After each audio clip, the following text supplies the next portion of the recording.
আসসালামু আলাইকুম ভিউয়ার্স, কেমন আছো তোমরা? আজকে আমি নতুন ভিডিও নিয়ে তোমাদের সামনে উপস্থিত হচ্ছি। আজকে তোমাদের দেখাবো করলা ভর্তা।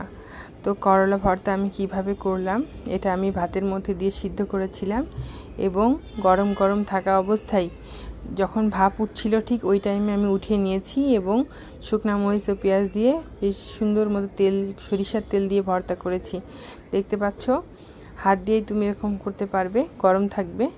তো গরম থাকা অবস্থায় করলাটা যদি ভালো সিদ্ধ হয় তবে এমনি হাত দিয়ে গলে যাবে। দেখতে পাচ্ছ কতটা ইয়াম্মি লাগছে।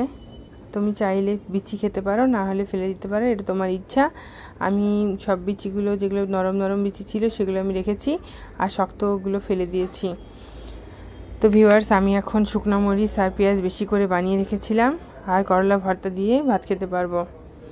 তো এইরকম করলা ভর্তা, তিতা জাতীয় যে সবজিগুলো, এগুলো আসলে আমাদের শরীরের জন্য বিভিন্ন ধরনের উপকারে আসে। তো তার মধ্যে একটা হচ্ছে করলা। তো আমরা বেশি বেশি করলা ভর্তা খাবো আর ঠিক মরিচ দিয়ে এইভাবে ভর্তা খাবো। অয়েল ফ্রিও খেতে পারো অনেকেই, যারা ডায়েট কন্ট্রোল করো তাদের জন্য একটা তরকারি হয়ে যাবে।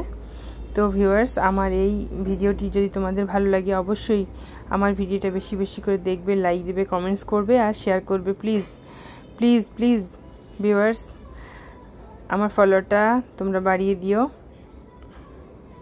তো ভিউয়ার্স, দেখতে পাচ্ছ কত ইয়ামি, কত টেস্টি হবে। দেখে যেমন মনে হচ্ছে খেতেও সেই রকমই হবে, জিভে জল না চলে আসে। তো ভিউয়ার্স, এখন আমি প্লেটে ভাত নিলাম, সাথে 2-3 প্রকারের ভর্তা নিয়েছি। খুব মজা করে